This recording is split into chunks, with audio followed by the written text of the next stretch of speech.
Blessings I've had in my life is I've not ever had a drink of alcohol, and I hope I can keep it that way in my life, and keep on that great path, because it's a really good thing to be able to say. And I had parents that helped me with that, trained me in the right way to know that that's not something I should even be involved in. But that is a very big topic of conversation today in the church, more so than it might have even been 50 years ago. Is social drinking okay? And can't we just have a little bit of wine? And I think the biggest argument that they try to make is 1 Timothy 3:8. You have in there the scripture saying, likewise deacons must be reverent, not double-tongued, not given to much wine, and not greedy for money. Therefore, they come out and say, well, the deacons are allowed to drink. So obviously it's not a problem. So Wayne, what would you do if someone, one of your deacons suggests that they could have a little bit of wine, so as long as they're not given to too much of it? Well, a couple things in that particular passage, and I would probably start with a question back to them. Well, what makes you believe that that's what he's saying? What's your understanding of that passage? Obviously, they're coming from a standpoint of this is what I want to do, and not necessarily because it's hard to bear out from the scripture itself. Right. And so, I'd want to know where they're coming from when they try to bring that up and say that it's okay to drink a little bit. Obviously, they're going to go to verse 8 and say, well, it says not given to much wine. They're gonna focus on that word much. But before we focus on the word much, I'd want to focus on the word likewise as the verse begins. Because what's he connecting it to? Well, he's just talked about the qualifications of elders. And we're looking at the qualifications of men, the characteristics of men that are going to lead the congregation. And so likewise, so of the same type of caliber and character of men, are we looking for in deacons who are going to serve? And so that connection enjoins that qualification in a way that we're looking for the highest quality of men to serve in the Lord's church. And I think that's what Paul was trying to put to teach Timothy and his teaching. So because the argument has been made that because of much wine, then they are allowed to do a little bit. But here's a couple of thoughts. The word, as it's mentioned here in this particular passage, the word vigilant is used, the word sober, being sober-minded, and then not given to wine as it pertains to elders, and then not given to much wine as it pertains to deacons in that particular passage. Each word, though, has its own little reminder, if you will, of a life that abstains, a life that, and the word vigilant, and a life that is one of a sound mind, and one that is not even near wine, as it pertains to the way the word would be defined in the original, as it pertains to elders. And so, when you consider the language, to hold the mind to pay attention to apply oneself to give heed to, that's according to Strong's when we define that term.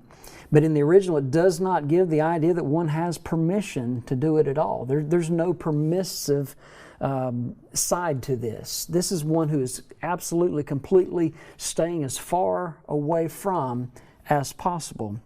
And so, think about it for just a moment from the standpoint of some other passages. Considering those words about abstaining, and these are not the only passages that are used that would show that idea of a Christian character is one that abstains from certain fleshly things and stays away and keeps his mind sober. Think about what the wise man Solomon, when he said, be not over much wicked. Would anybody in their right mind truly think that it's okay to be over a little bit of wicked, just as long as it's not much, as long as it's not too much, just a little bit? Well, that doesn't even make sense. We get that. I think we understand that.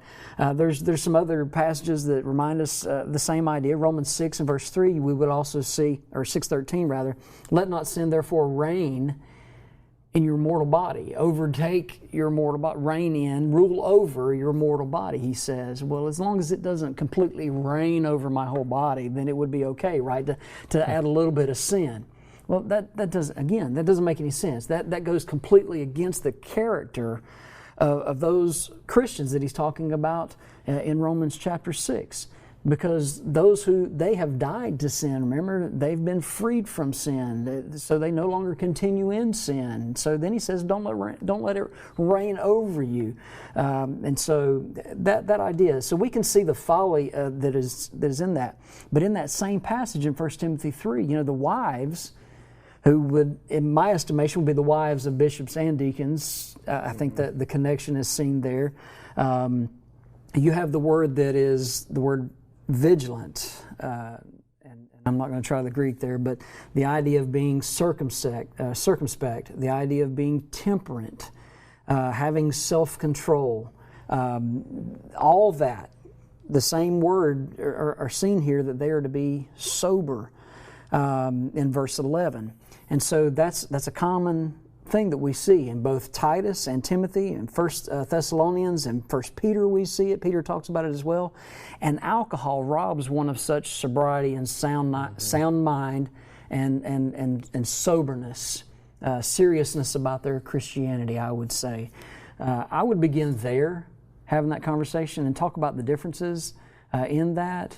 How would you handle that situation? I think there's some practical, just even in the text alone. Yeah. First of all, how do you know how much is too much? Sure. You're gonna have to sin at least once, because if you can't be given too much, well, the only way you're gonna know how much is too much is to go too far. Right. We talk about not going too far between a man and a woman before they're married. And the idea of going too far is having sexual intercourse with one another. That's too far. Right. Well, then you have other people like, well, how far can I go before it's too far? And that question's asked. Well, if you have to ask that question about something, then you're admitting there's a problem with it. So the first thing I would suggest is, if you say that deacons are allowed to have wine there, then you're saying that God approves of at least one or a few times in your life of going too far with alcohol and sinning so that you can learn your limit. I don't find that in any other sin being approved of. You don't have God say, well, don't commit adultery on your wife, and then in the next breath he goes, but these men could commit a little adultery. Well, then how much is too much adultery? You have that problem of how much is too much. The second part is, this is a qualification of deacons. The elders are absolutely not allowed to drink wine. They're not given to wine. Yeah. That's understood. And I've never heard anyone argue that an elder can have it. It's always about the deacons. Well, typically what happens if you have good deacons in a congregation? They become elders. Right. That's the hope. Your hope and prayer is that your deacons, who are good servants in the church, could one day also serve as elders. And that's always a wonderful blessing that congregations have. Therefore, God's telling them to start a process that will be immediately sinful the moment they become an elder. Therefore, they're starting a process that will become a habit that they will have to break. Right. And that's always a difficult thing to do. Anything like an addiction, and alcohol can become an addiction. Pornography is an addiction. Drugs are an addiction. And I have heard some say, well, alcohol is not a drug. No, it is. It is a drug. We've stopped kind of calling it a drug because it's its own entity of drug, but it is a drug. Alcohol is very much something that can intoxicate one and cause them to do things that they wouldn't normally do. Sure. And it's just a different type of drug. But you're telling the deacons, go ahead and get started in this process, but the moment you become an elder, you're going to have to quit. You have to quit doing what you've always done. Right. The influence of that is also difficult, because how can I look at a deacon who is given to wine and ever consider them to be qualified to be an elder when elders are not to be given to wine? They would automatically be disqualified in my mind by looking at them giving themselves to wine, because one of the very first qualifications we talk about with a deacon is, he's got to desire the work, but then we have what we might call big qualifications. Sure. And not given to wine is one of them. Husband of one wife is one of them. Well, if I look at a man and he's given to wine, I'm never going to look at him and say that man could be a deacon, because he doesn't fit the qualifications. Just like I don't look at a man who has a very big temper and suggest that he could be an elder, because the elders are not supposed to be soon angry. Sure. That is a qualification. And so I think just in the text alone, you have some logical arguments that can be brought forth. But I love how you brought out the other parts of the scriptures too, because that all works together. Obviously, like you mentioned in Ecclesiastes 7:17, no one's going to suggest that you can be a little wicked. Right. Can I cheat on my wife as long as I only do it a little? Can I hit my wife as long as I only hit her a little? Can I kill somebody as long as I only do it a little bit? No one's going to say yes to those things, because we understand it's not the quantity that we do it, right, but that we do it at all. Yeah. And so with the deacons giving themselves to wine, there's three immediate problems to me. Number one, God's telling them that they can sin, and they're exempt from that. That's not found in any other place in the Bible. Right. Number two, you're telling me that they need to start a process that immediately becomes sinful the moment they become an elder. And number three, they will never become an elder in my mind because they will always be considered not qualified because they're given to wine. Therefore, we're going to really, really make a strain on our elder pool that we have. Which we already have. Exactly. Yeah. We've got a strain in the brotherhood on people in our congregations who could become elders because, like you mentioned, you hit the nail on the head. Paul is talking about not the best of the best, but the best of the best character.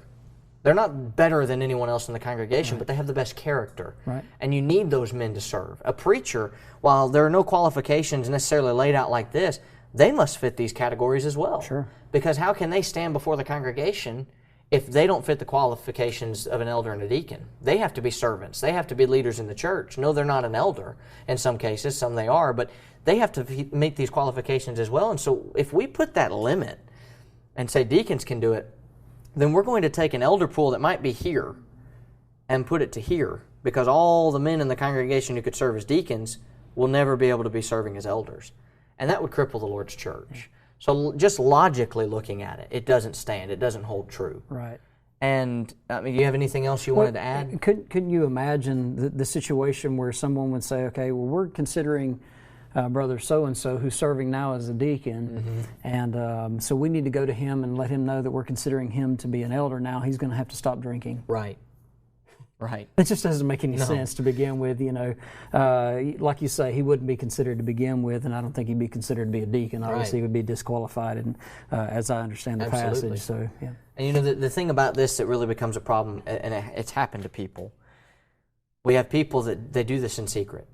They socially drink in secret, and that seems like an oxymoron, you know, because there's nothing really social about it, but they recreationally drink alcohol. Maybe they have it, you know, once a night when they have dinner, or they do it this way or that way, or they do it for the antioxidants, as some people say. Problem is, we have a situation where you might go into someone's home to visit, and you say, hey, could I maybe snag a water out of your fridge? Would that be all right? And they say, sure, help yourself. Go on into the fridge. Maybe you're visiting doing a gospel meeting, and you open the fridge and you see a 24-pack of beer sitting in there, or, you know, a six-pack, or whatever you want to call it, or they've got a bottle of wine, or you open the freezer to get an ice cream sandwich out, you know, to enjoy a snack, and you see, you know, a bottle of vodka just sitting in the freezer. How do you handle that? What would you do if that happened to you? Well, and I've been in a couple of those situations, unfortunately, you know, and you know, I've probably handled it. Maybe I've not always handled it the best, but you know, I think there again, we have to have a conversation with people. You know, we talk about these qualifications for elders and deacons, for their wives, but consider this also that, you know, we're looking at the character traits of what we should all be striving to be. And so I would not think in any stretch of the imagination that would leave a Christian out. You know, not a deacon or an elder, we just say just a New Testament Christian, outside of that realm as well, where they could go and, okay, well, I'm not listed in this passage. No, you're listed in some other passages that teach against the evils of drinking alcohol, beverage alcohol.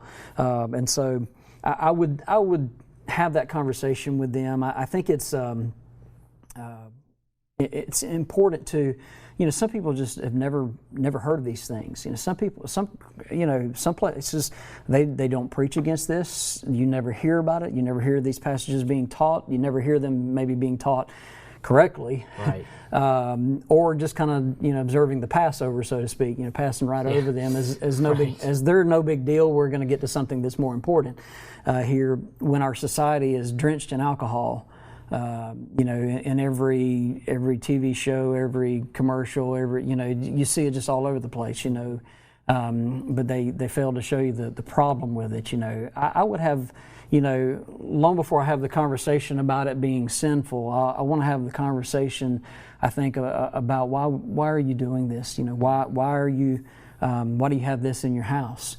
I know individuals who've been, their business or their office or the you know place they work for, you know, they were presented this as a token of appreciation for Sure. whatever, you sold the most cars this year, so Sure. here is a bottle of wine for you, and they put it up, and it's kind of like a trophy, in their home and such, and I know a situation, where that was kind of the case, this was a military family, but it was they were given this, from folks in their squad, so to speak, and so they kept it around, but the moment they were asked about it, they realized this is problematic. This looks bad. They didn't drink it. In fact, I'd been there on several occasions, seen it, never had the top off of it, so I knew they weren't drinking it on a regular Right. basis. But the fact that it was there, but I may make assumptions and assume that maybe they are drinking, but I don't know until I ask. But you're not going to, get anywhere unless you have the conversation. I think that some of the questions that we have, we fail to have communication with people, and we make assumptions about people, and that's never good. So have a conversation, ask them about it. Don't be fearful of the passages. I think the passages completely back up the fact that, that Christians should abstain from beverage alcohol. I think it's the Bible, teaches that.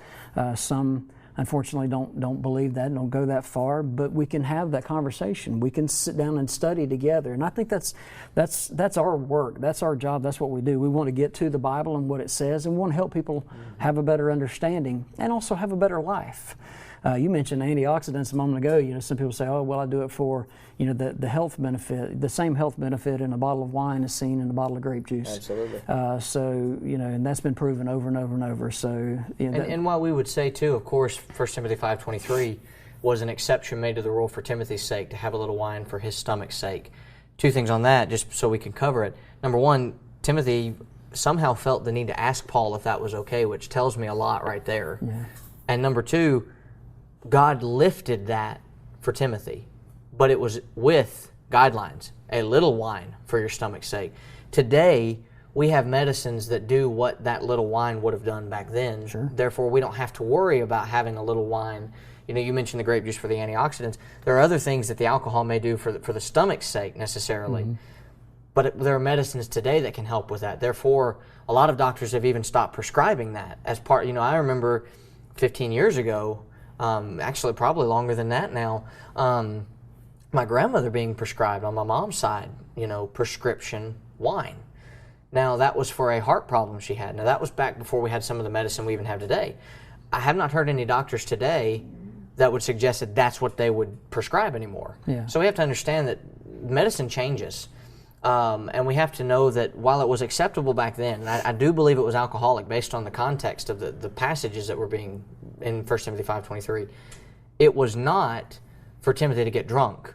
It was not for Timothy to socially drink, and it was not something that other people not named Timothy could do. Right. It was for Timothy and Timothy alone. We have these letters now, and they're all compiled together that make up the Bible, but this was a letter sent to Timothy that we have as part of our scriptures because of the way that it worked with, of course, GBI that we had at Memphis School of Preaching, where we learn how a book of the Bible even came into existence. Right. But when that letter was delivered to Timothy, it was for Timothy's eyes only, so to speak.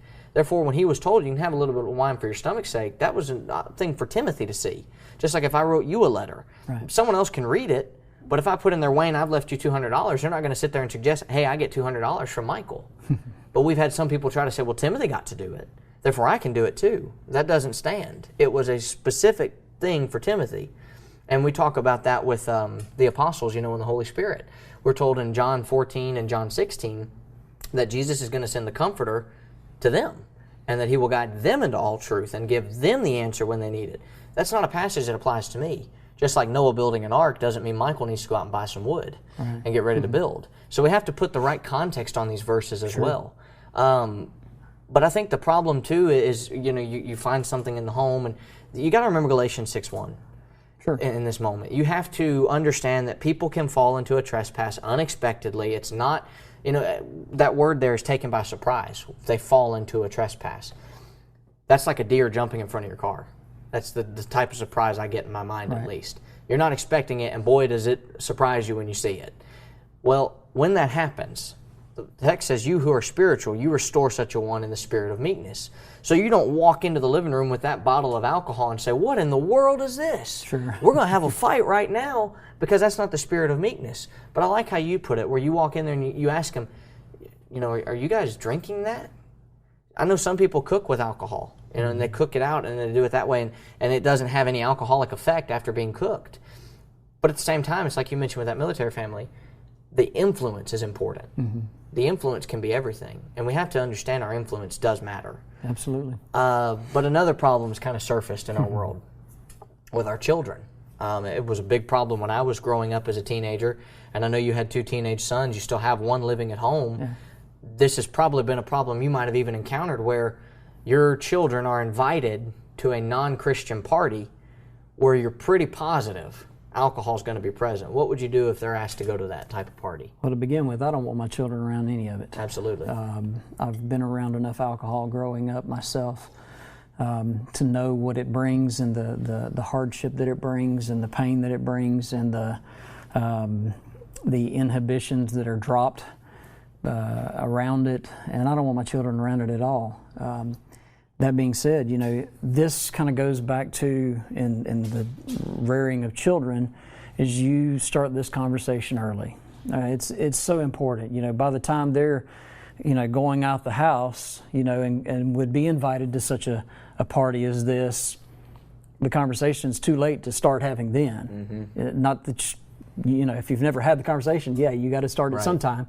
But this is a conversation that needs to start much earlier, and having an expectation of what we expect in our home, and how we're, as the head of the house, I get to help lead in that, obviously, mm-hmm. and bring, this is how we're going to run this household. This is what we're going to do here, and so we need to talk about it. But, family Bible study is important, and having these conversations and studies, as we've just kind of broke down some of these verses and talked about some of those words in there, and defined them, and talked about the type of character that God's looking for in those who would lead, and talk about how this kind of thing can ruin the reputation of someone and cause them not to be able to lead, serve as deacons, or one day maybe an elder or something like that. And young men especially young boys need to think about that early on. Think about the possibility of serving as a deacon. Think about the possibility of serving as an elder. We spend a great deal of time training our young boys to learn how to preach sermons, because we want them to be preachers. Mm-hmm. We should also want them to be elders and deacons as well, and that's going to take the right kind of character. We need to teach them early. This can ruin your character. This is the kind of thing that can change the way people view you, whether inside the church or outside. You remember, mm-hmm. elders have to have a good report outside the church as well. And so I think that's important. But again, it's about communicating. It's about talking with your children about how are you going to handle that situation. And you can call me. Maybe you didn't know and you showed up at this party, and that's the way that it went down. And all of a sudden somebody broke out one beer here, and all of a sudden you look around and you start noticing that's kind of what this party has become. And I don't need to be a part of it. I need to get out of here. And I know that I can call my parents, and they, without question, come and get me, and and maybe they're going to be upset with me for a moment in time that I ended up at this party and I didn't know that it was going to be this way, but we can talk about that, mm-hmm. Because we have that open communication in our family. But I there again, I think family Bible studies where we're talking about these things, and that's the thing that I think that most people veer away from, is having these hard conversations with their young people, with their children, and it's unfortunate, but once they're there and in that situation, if we haven't talked about it, it might be too late for them. We don't want them to be around it. So, and wine's a mocker. We know that. Yeah. Proverbs 20 and verse 1, and that word mocker there in the Hebrew, it gives off an impression, according to some definitions, of talking arrogantly. Yeah. And we have heard the statement before, get me some liquid courage. Sure. Because alcohol has a tendency to make people say and do things they would not normally have said or done. Yeah. And that's even in adult brains. When you have young children, like you had teenage sons, and now you've of course got one that's off and married, but when they were teenagers at home, mm-hmm. their brains weren't developed. And even for a boy, the brain doesn't fully develop till a little bit even later in life, after the teen, mm-hmm. it's not fully done growing, and they're not fully done maturing. And you wouldn't give your child a shot of bleach and tell them this is good for you, and then say, well, you know, why are you not doing well with this? Come on, it's fun. You know, it's all good, clean fun, because we understand that that's poison. Right. But alcohol has been packaged in such a way that is pleasing to the world that will give them poison in small doses. And the fact of the matter is, we don't know how our bodies react to this stuff until we do it. And I think that's just it. If you were to tell me, you know, I've got my disease that makes it difficult to eat certain foods. If you were to tell me, Michael, I want you to eat this. I don't know what it's going to do to you. It may really be a hard thing on your health, but I want you to eat this and just tell me what you think about it. My answer to you is going to be no. If you don't know what it is or what's inside of it, I can't eat it. Right. Because I have to watch what I eat because of my medical condition.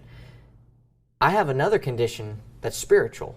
Yeah. So I need to watch what I do to my spiritual condition. And therefore, when I go to a party, like you said, it may be like you show up at this party and all of a sudden these guys break out the alcohol and you didn't even expect it. I think I read on the internet a couple years ago that there was a particular teenager that he would send his mom a gigantic X anytime he was at a place where he needed to be picked up. And that was a sign for her that he didn't need to be where he was.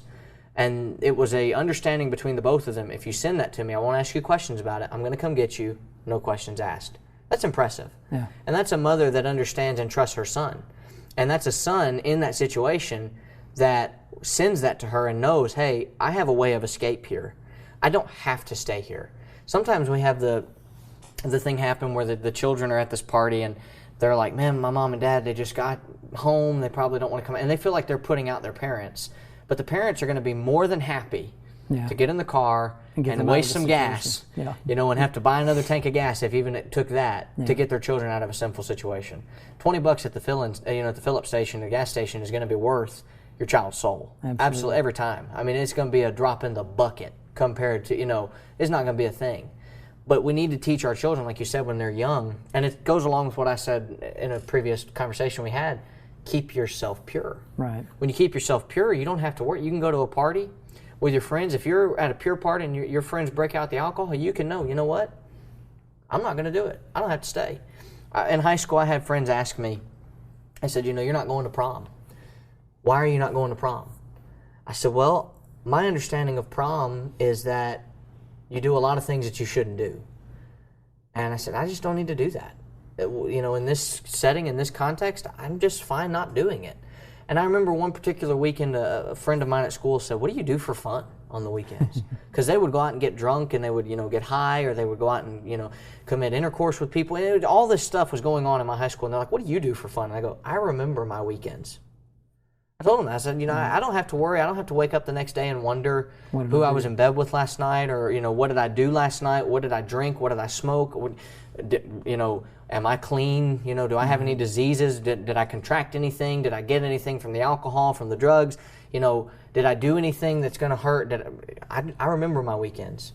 And when we have children going to these parties and they're put in this temptation, if we start them off young, we're going to help them in a lot of ways avoid a lot of heartache in their lives. Absolutely. Great questions.